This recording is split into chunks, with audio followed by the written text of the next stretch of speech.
இந்து சமய வழிபாட்டில் கோயில் பிரசாதம் என்பது வெறும் ஒரு காணிக்கை மட்டுமல்ல, அது இறைவனின் அருளையும் பக்தர்களுக்கு அளிக்கும் ஆசீர்வாதத்தையும் குறிக்கிறது.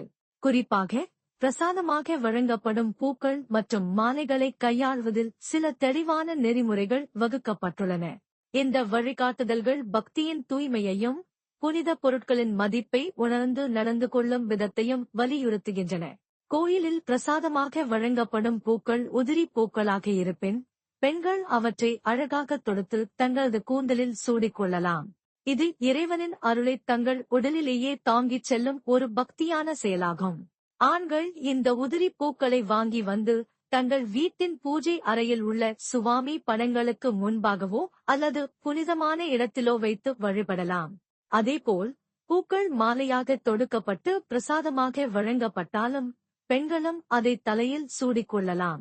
ஒருவேளை பிரசாதமாக அதிகப்படியான பூக்கள் வழங்கப்பட்டால் அவற்றை கோயிலில் உள்ள மற்ற பக்தர்களுக்கோ அல்லது அருகிலுள்ளோருக்கோ பகிர்ந்து கொடுப்பது பக்தி செயலாக கருதப்படுகிறது.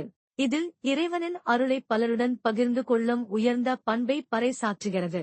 இறைவனுக்கு சாத்தப்பட்ட மாலைகளை பிரசாதமாக பெற்றால் அவற்றை வாகனங்களுக்கு, குறிப்பாக கார் அல்லது இருசக்கர வாகனங்களுக்கு அணிவிப்பது பொதுவான நடைமுறையாகும். இது வாகனங்களுக்கு பாதுகாப்பு மற்றும் சுபத்தை வேண்டுவதாக கருதப்படுகிறது. இருப்பினும் வாகனங்களுக்கு மாலைகளை அணிவிக்க முடியாத சூழல் இருப்பின் வேறு சில மாற்று வழிகளும் பரிந்துரைக்கப்படுகின்றன. அத்தகைய மாலைகளை வீட்டின் பூஜை அறையின் நிலை வாசலிலோ அல்லது பிரதான கதவின் நிலை வாசலிலோ மாட்டி வைக்கலாம்.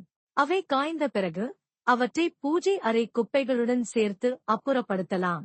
இதுவும் சாத்தியமில்லாத சூழலில் கோயிலிலோ அல்லது வீட்டுக்கு அருகிலோ உள்ள ஏதாவது ஒரு மரத்தில் அவற்றை மாட்டிவிடலாம்.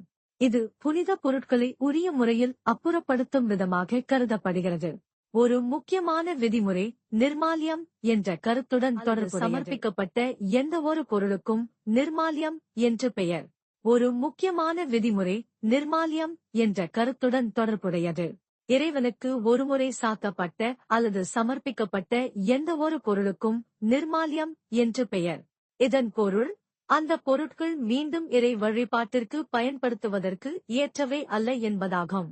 இறைவனுக்கு சாத்தப்பட்ட மாலைகளை மீண்டும் எடுத்து வீட்டில் உள்ள சுவாமிக்கு அணிவிக்க கூடாது என்று தெளிவாக கூறப்படுகிறது. இது ஒரு மிகப்பெரிய பாவச் செயலாக கருதப்படுகிறது.